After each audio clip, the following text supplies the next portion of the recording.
Bonsoir, chers frères et sœurs, de partout vous nous suivez, vous nous regardez.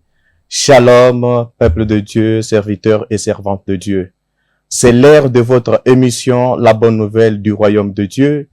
C'est une émission chrétienne, comme vous le savez d'habitude, qui est là pour vous édifier, pour corriger et instruire selon les Saintes Écritures. Nous sommes très reconnaissants de votre fidélité et pour votre aussi disponibilité de nous suivre dans vos maisons sans demander la permission. Eh bien, vous êtes dans votre émission. Sans plus tarder, vous le savez, comme d'habitude, sur ce beau plateau de Shalom Télévision, je ne suis pas seul, mais nous avons le réel plaisir de recevoir l'homme de Dieu, le patriarche Joseph Mpolondo, à qui nous disons bonsoir, révérend pasteur.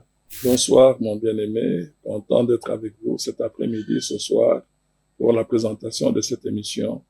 Amen, papa. Je vous espère que vous êtes en bonne santé. Oui, Dieu nous fait grâce encore. Nous bénissons son Saint-Nom.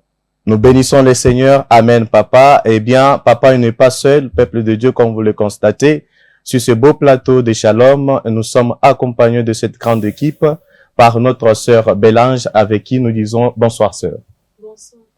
Oui, peuple de Dieu, vous êtes déjà, eh bien, dans votre émission, La Bonne Nouvelle du Royaume de Dieu.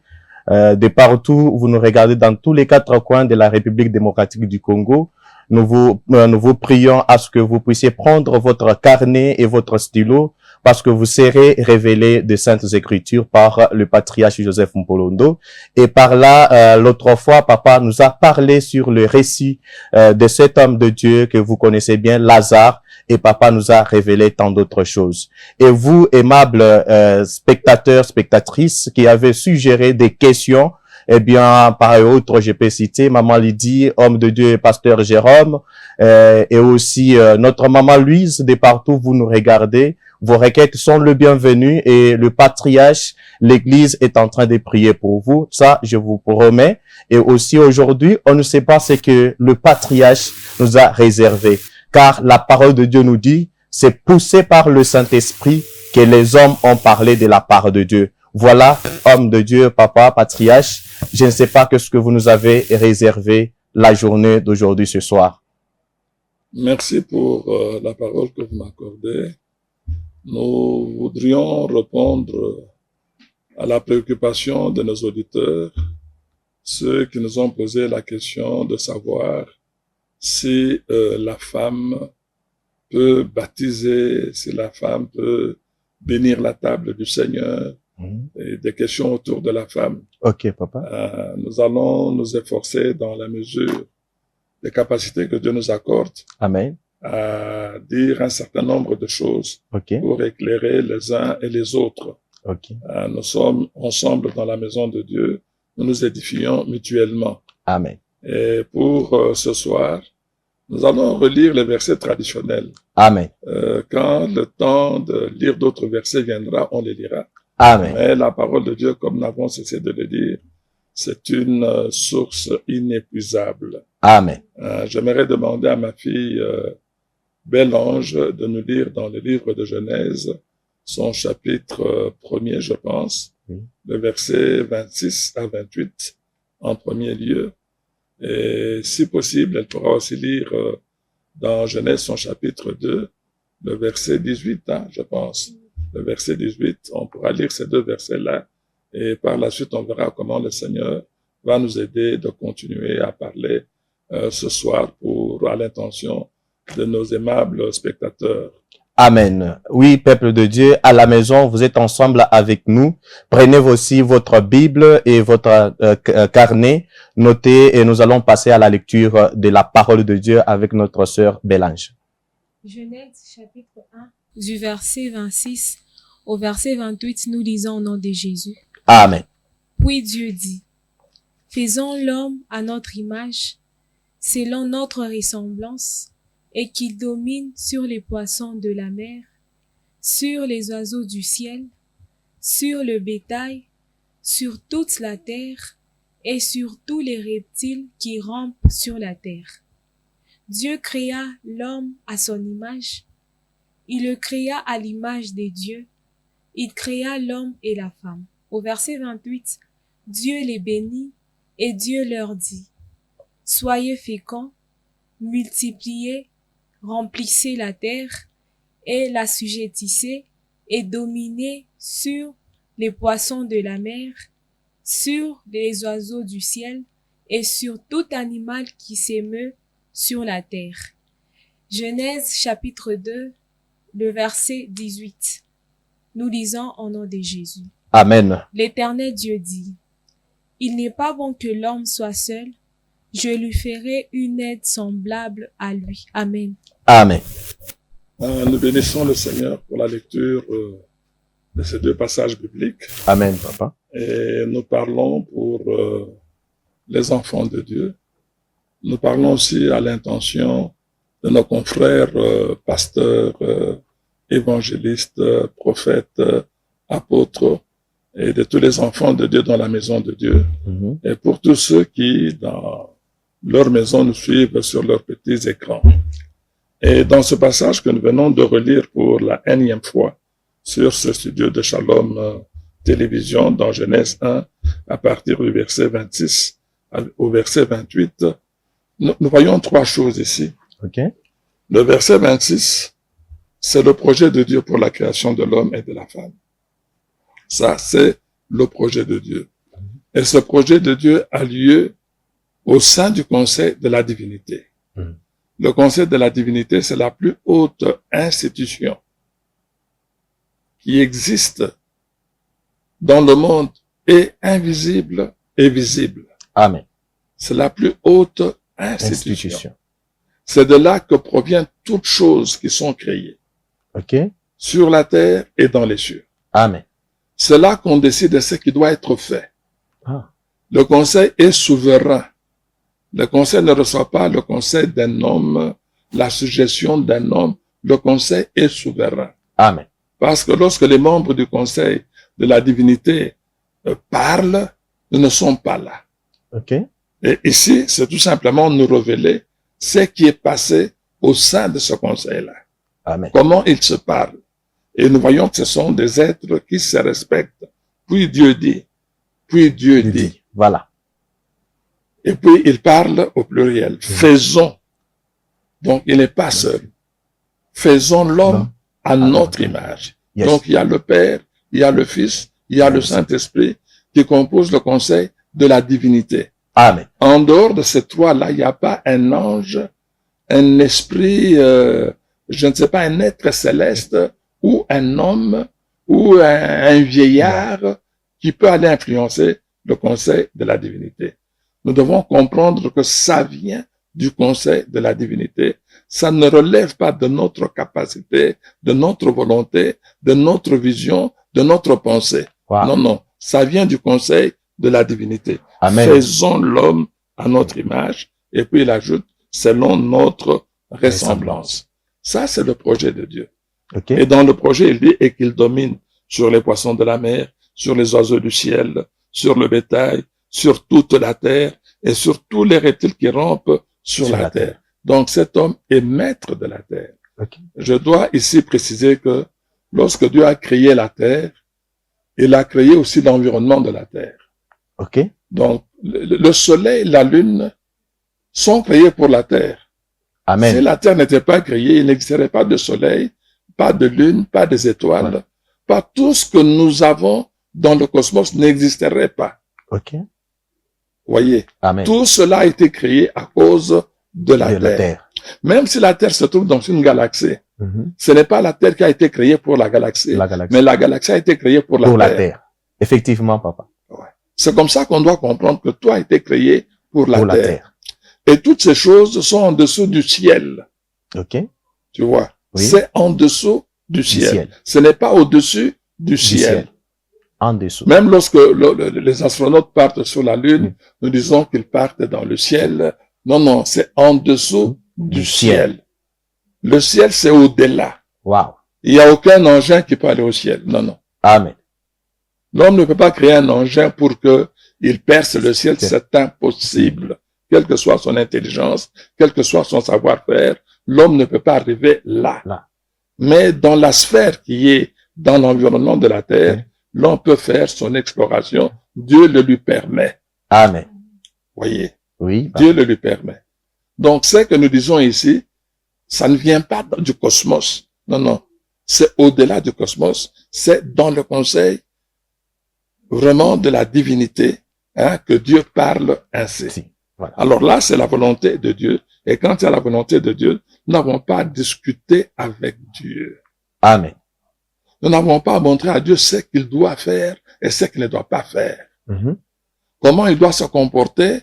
Et non, non, non, nous n'avons pas à montrer ça à Dieu. Non, non. Nous recevons ce que Dieu nous montre de faire et nous agissons selon que Dieu nous montre ce que nous devons faire. Amen. Nous avons besoin de la lumière de Dieu. Parce qu'ici, sur la terre, nous sommes créés, nous sommes dans les ténèbres. OK. Vous voyez, Ah oui. la terre est dans les ténèbres. Ténèbres. Yes. Vous voyez, parce que tout ce qui est sous le ciel, c'est déjà les ténèbres. Amen.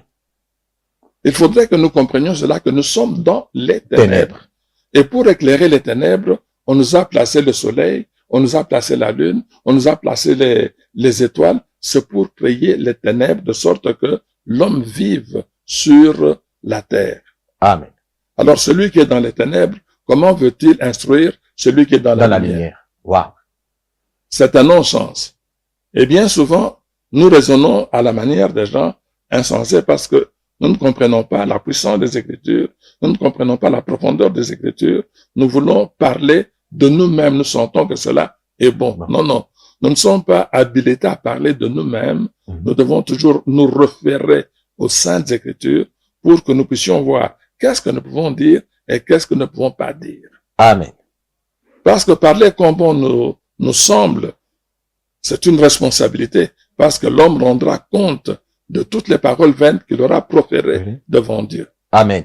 Or, lorsque l'homme parle et profère des paroles vaines, qu'il sache que Dieu l'attend. Dieu lui demandera, qui t'a demandé de dire ces paroles, Voilà. d'où tu as tiré cela. Amen. C'est là que nous devons faire attention avec les Saintes Écritures. OK. Donc ici, ça vient de ce conseil-là de la divin. divinité, OK. la plus haute institution souveraine qui existe dans le monde est invisible et visible. Invisible. Or, sur la terre, nous ne connaissons pas ce qui se passe dans le monde invisible. OK. Nous ne maîtrisons même pas la grandeur du monde invisible. Invisible. Déjà, tout ce qui est sous le ciel, nous ne le maîtrisons pas. On continue à découvrir les planètes jusqu'à présent. Wow. Donc, nous devons nous attendre à Dieu et nous incliner devant sa grandeur pour que nous puissions dire ce que nous pouvons à la lumière des Saintes Écritures. Donc, ça, c'est le projet de Dieu. Et puis, Moïse, qui a écrit ces livres inspirés par Dieu, nous montre au verset 27 la création de l'homme et de la femme. Yes. Donc, ici au verset 27, c'est la création au sein du conseil de la divinité. Cet homme n'est pas encore manifesté sur la terre. OK. Mais déjà, il existe. Il existait dans le conseil. De par la volonté de Dieu. Okay. Parce qu'il est écrit, Dieu créa l'homme à son image. Vous voyez, non seulement il a fait un projet, mais il a exécuté son projet. C'est le verset 27. Dieu créa l'homme à son image. Cet homme, aucun ange ne l'a encore vu. OK. Aucun animal ne l'a encore vu. Aucun arbre ne l'a encore vu. Mais il est dit, Dieu créa l'homme à son image. Amen. Et l'auteur va plus loin. Il le créa à l'image de Dieu. Donc l'homme est créé à l'image de Dieu. Il créa l'homme et la femme. Vous voyez? Oui. Donc c'est au même moment, il créa l'homme et la femme. On ne dit pas que la femme est venue après. Non, non. Il créa l'homme et la femme. Ça, c'est la souveraineté de Dieu. Moi, je ne trouve pas pourquoi nous devons spéculer autour de la volonté souveraine de Dieu, comme si nous étions plus puissants que Dieu qui a fait ce qu'il a fait. Vous voyez? Ah oui. Dieu a créé l'homme et la femme. Et on dit, voyez le verset 27 là, c'est comme s'il avait créé un seul homme. Il créa l'homme à son image. Il créa l'homme. Donc c'est au singulier. Oui. Il créa l'homme à son image. Il le créa. Ce n'est pas au pluriel. Il le créa à l'image de Dieu. Mais cet homme qui est créé à l'image de Dieu, il créa l'homme et la femme. Nous devons comprendre ce mystère. Parce qu'ici, vous voyez, on ne met plus l'accent sur la ressemblance de Dieu dans la création. Parce que cela est déjà insinué au verset 26. Mais au verset 27, on ne parle plus de la ressemblance. On ne parle que de l'image de Dieu. Parce que c'est l'image de Dieu qui garantit la ressemblance à Dieu. À Dieu. Amen. Parce que la ressemblance à Dieu, c'est l'être selon Dieu. Okay. Vous voyez, oui. L'homme est créé pour qu'il soit selon Dieu. Pour qu'il parle selon Dieu. Pour qu'il voie selon Dieu. Amen. Pour qu'il opère comme un fils de Dieu. Amen. Il a toute la ressemblance de Dieu à ce niveau-là. Donc, il faut qu'il porte l'image de Dieu pour qu'il opère selon la ressemblance de Dieu. Sans l'image de Dieu, on ne peut pas porter la ressemblance de Dieu. Yes. Vous voyez. C'est pour cela ici, au verset 27, il le créa à l'image de Dieu, il créa l'homme et la femme. Vous voyez, mon bien-aimé, ça c'est la révélation des Saintes Écritures. Pour que nous cessions d'inférioriser la femme ou de la remettre, de la reléguer, je ne sais pas, elle ne doit pas être comme un homme, elle n'a pas la valeur de l'homme. Non, non, non, non. Ce n'est pas comme ça que Dieu voit. Amen. Parce que même si nous allons, avant même de regarder le verset 28, si nous allons dans la formation de l'homme et de la femme sur la terre, quand vous regardez, quand Dieu a fait l'homme de la poussière de la terre, il y a beaucoup à dire là-dessus. On n'a pas le temps de parler de la poussière de la terre. Amen, Patrice. Mais nous disons seulement que l'homme a été formé de la poussière de la terre. C'est la souveraineté de Dieu qui a formé l'homme de la poussière de la terre. Et quand il a formé l'homme de la poussière de la terre, qu'est-ce que Dieu a fait? Il a soufflé un souffle de vie dans les narines de cet homme. Et cet homme est devenu un être vivant. Quand l'homme est devenu un être vivant, quand Dieu l'a créé là, cet homme n'était pas seul. La femme faisait déjà partie intégrante de cet homme qu'on voyait. La femme n'était pas visible. Mais la femme était dans l'homme, cachée dans l'une des côtes de l'homme. Ah. Vous voyez. Quand l'homme a été manifesté là, hein, on voit maintenant que c'est un homme que Dieu a créé, qui est un être vivant. Dans le sein de cet être vivant, la femme était cachée. Ah oui. Dans l'une des côtes de l'homme, il y avait déjà la femme. Que Dieu devait manifester au temps convenable. Ça, c'est la stratégie divine. Voyez, c'est la stratégie divine. Donc, la femme fait partie intégrante de la vie de l'homme. Elle n'est pas, elle ne doit pas être soustraite de la vie de l'homme. Voyez, elle ne doit pas être oubliée. La femme fait partie intégrante de la vie de l'homme. Ou mise à part. Non, on ne peut pas la mettre à l'écart. Elle fait partie intégrante de la vie de l'homme. Il n'y a pas l'homme sans la femme. Amen. Wow. Amen. Il n'y a pas l'homme sans la femme. Alléluia. Le célibat est une exception. Tu vois. Oui, papa. Quand quelqu'un est célibataire, c'est une exception. Ce n'est pas ça la norme. La norme est que l'homme, quand il est là, la femme est là. Quand la femme est là, l'homme est là. C'est comme ça que Dieu a fait les choses. Amen. Vous voyez. Dieu a fait les choses de cette manière-là. Alors, quand Adam était là, même lorsqu'Adam donnait les noms à tous les animaux de la terre, quand il mettait le soi à la perfection, la femme était là, mais elle était cachée dans l'une des côtes de l'homme. Vous voyez. Dieu n'avait plus à recréer une autre femme après avoir créé l'homme. Vous voyez. Ils sont ensemble. Et quand le temps est venu, Dieu a dit, il n'est pas bon que l'homme continue à demeurer seul. Amen. C'est le verset que nous venons de lire. Oui, papa. Il n'est pas bon que l'homme demeure seul. Est-ce qu'Adam avait réclamé quelque chose? Non. Il n'avait pas réclamé quelque chose. Est-ce qu'il travaillait mal? Non.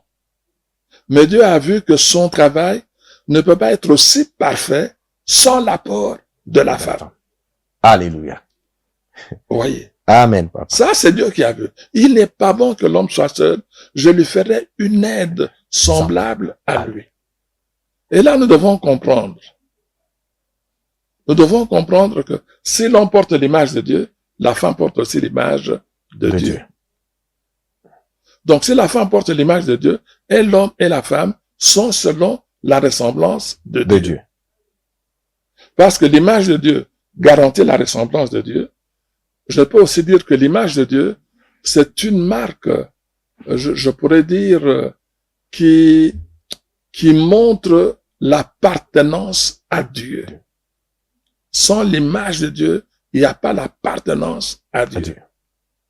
Dans l'image de Dieu, nous avons la marque de la filiation, hein, qui fait que l'homme est réellement fils de Dieu.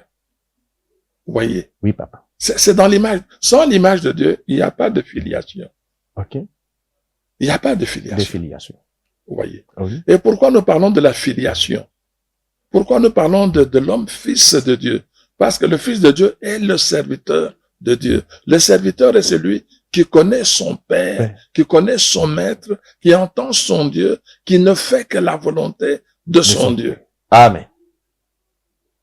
Le serviteur ne peut pas émettre n'importe comment. Il n'émet pas parce qu'il veut émettre.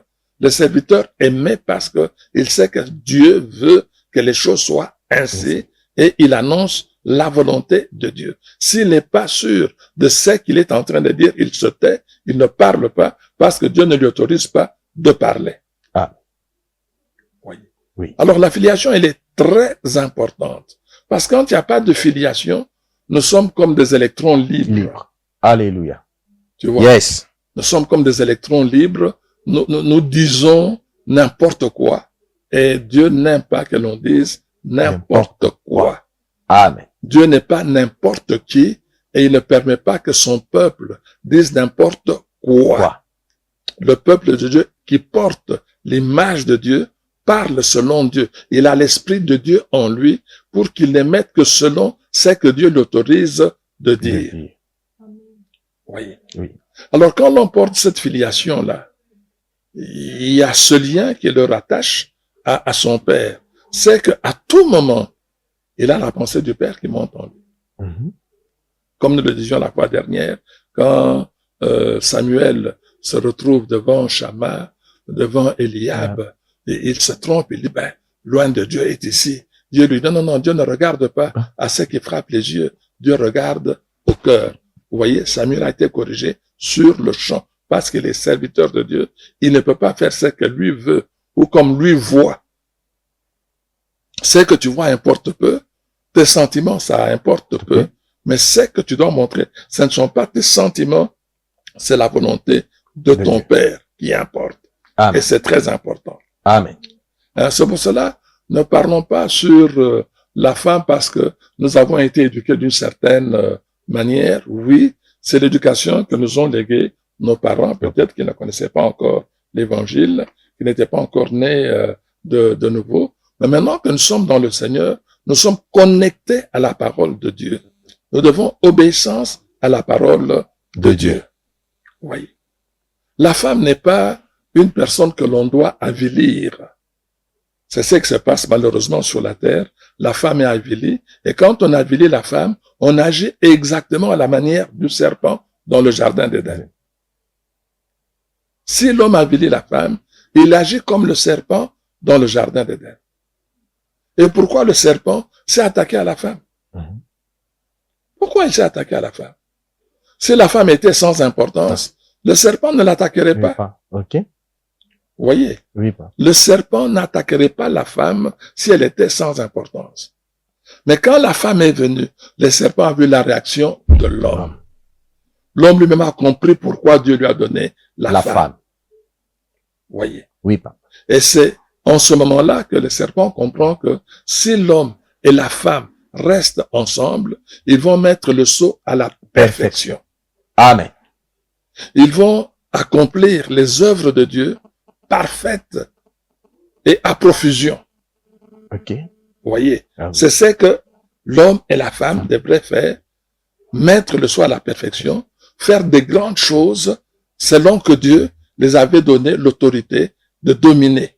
Il ne dominait pas seulement sur la terre, mais c'est sur tout l'environnement de la terre. Amen.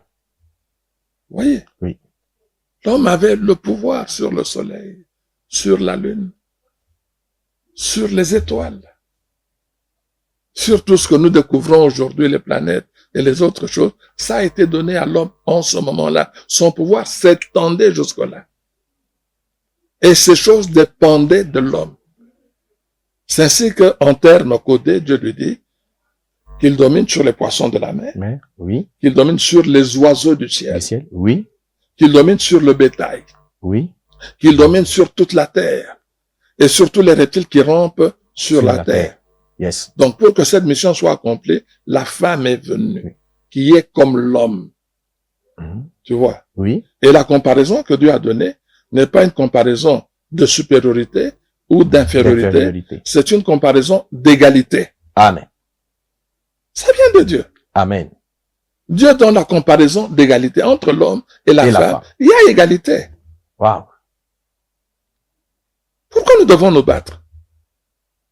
Sur la terre, il n'y a que les hommes et les femmes qui sont là. Quand les enfants naissent, ils naissent, soit ce sont des garçons qui naissent, soit ce sont des filles qui naissent. Ça vient de Dieu. Amen. Pourquoi on doit mettre la discrimination entre les enfants qui naissent parce que elle naît une fille, elle est inférieure, et il naît un garçon, il est supérieur. Ça, c'est le péché. Amen. Ça, c'est la vision du mal. Ça, ce n'est pas la vision de Dieu, non. Amen. Ça, loin de Dieu, cette façon de voir. Ce n'était pas dans le projet initial de Dieu. Non, non, ça n'a jamais existé dans le projet de Dieu. Amen. Ça n'existera jamais dans le projet de Dieu. C'est pour cela, lorsque nous serons enlevés et que nous partirons à la rencontre de notre Père, nous ne serons ni hommes ni femmes. Amen. Alléluia. Voyez. Amen. Nous ne serons ni hommes ni femmes. C'est qu'ici, chacun est venu accomplir la mission que Dieu lui a donnée. L'homme a accompli sa mission, la femme a accompli sa mission. C'est ça l'essentiel. Amen. Vous voyez? Oui, papa. C'est ça l'essentiel. Alors, lorsque nous ne comprenons pas ces choses, nous allons trop loin. OK. Hein? Nous risquons d'être parmi ceux qui travaillent à avilir la femme. C'est très dangereux.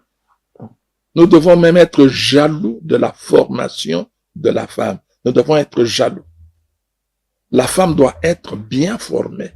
Amen. Parce que si la femme est bien formée, elle va donner à l'homme ce qu'il y a de meilleur en elle. Et qu'est-ce qu'il y a de meilleur en elle? Son cœur maternel qui est plein d'affection. Nous avons besoin de ça. Nous avons besoin de ce cœur maternel qui est plein d'affection. Oui. Cela va corriger beaucoup de choses dans la vie des hommes. Parce que lorsque la femme est mal formée, vous allez rendre son cœur mauvais. Okay. Et la destruction sera sur une grande échelle. Sur toute la terre. Sur toute la terre. C'est pour cela que les gens disent, former une femme. C'est éduquer toute une nation. C'est éduquer toute une nation. Ah oui. Ce n'est pas un hasard. Donc, nous ne pourrons pas être parmi ceux qui veulent avilir la femme. Mais nous devons être parmi ceux qui doivent élever la femme. Amen. Parce que cela nous permet d'être équilibrés. Ah oui. Tu vois? Amen. Cela nous permet d'être équilibrés parce que c'est comme ça que Dieu veut que les choses soient. Vous voyez? Et maintenant, si la femme est appelée par Dieu, si nous comprenons déjà le fondement que Dieu lui-même a posé, qu'avons-nous à nous battre aujourd'hui si la femme doit baptiser, si la femme doit prêcher, si la femme doit... Non, non. Est-ce que tout le monde doit baptiser? Non. Hein? Tout le monde ne baptise pas. Okay. Tout le monde ne prêche pas. Okay. Vous voyez? Oui, papa. Mais toutes ces choses-là, il y a les normes bibliques. Nous avions déjà parlé ici des dons du Seigneur Jésus et des dons du Saint-Esprit. Notre problème est de savoir, la femme a quel don? Si elle a un don du Seigneur Jésus, si elle est appelée par le Seigneur Jésus, c'est qu'elle est membre de la direction de l'Église. Ah oui. Là, papa, vous nous révélez encore un mystère dans cette question que plusieurs se posent et qui divise plusieurs églises aujourd'hui par rapport au ministère de la femme. Comme vous venez de nous révéler, donc la femme a sa place d'être au sein de l'église pour annoncer la bonne nouvelle.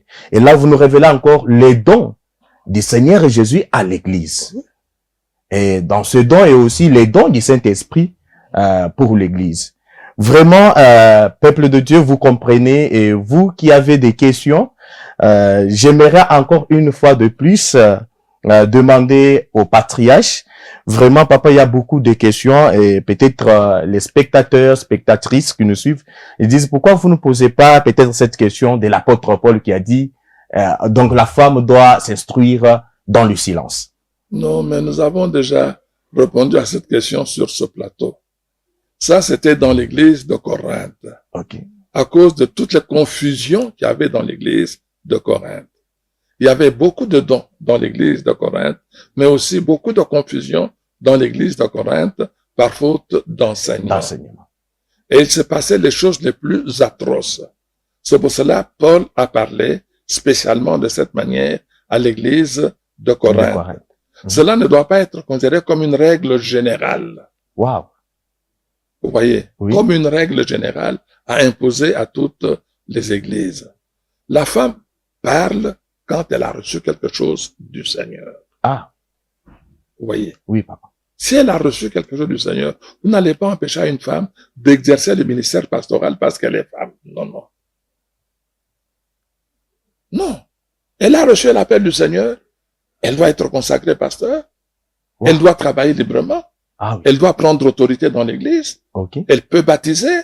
Vous n'allez pas restreindre son action parce qu'elle est femme. Non, non. C'est le Seigneur Jésus qui l'a appelée. Lorsque nous discernons qu'elle a l'appel du Seigneur, qu'elle a reçu ce charisme-là, eh ben, elle doit travailler comme un membre de la direction de l'église. On peut lui confier une église et la femme peut diriger l'église comme l'homme dirige l'église. Il n'y a pas à la juger, non, comment on a placé une femme à la tête de l'église? Non, non. Elle a reçu le don du Seigneur. Notre devoir n'est pas d'étouffer le don que le Seigneur Jésus donne. Amen. Oui, peuple de Dieu, vous comprenez comme moi, il y a beaucoup de choses à révéler sur ce sujet où le patriarche Joseph Mpolondo vient de nous révéler plusieurs ministères dans ses écritures. Eh bien, cher pasteur Jérôme, j'espère par votre question, on a trouvé encore d'autres questions. Peuple de Dieu, de partout, vous nous suivez encore. Vous avez des suggestions, vous avez des questions. Eh bien, donc vous allez voir les deux numéros qui sont affichés au bas de l'écran de votre télévision. Et donc, envoyez votre message, vos questions. Le patriarche est là, bien disposé pour vous répondre. Et si vous voulez les rencontrer, vous allez suivre le programme tout de suite avec notre sœur de l'église. La sœur Bélange, je vous donne la parole. Merci. Nous, c'est l'église Torrent d'amour de l'Éternel. Nous sommes à la Rouachi, arrêt Matoleo, sur l'avenue Montillave, en face de l'école primaire Matoleo. Et pour notre programme de la semaine, le mardi et le mercredi, nous avons culte d'enseignement de 17h juste à 19h. Et les vendredis, c'est une journée de prière qui est dénommée Vendredi Miracle, qui débute à partir de 10h jusqu'à 19h. Et pour le dimanche, nous avons nos deux cultes de 8h30 à 11h juste, de 11h30 à 13h30.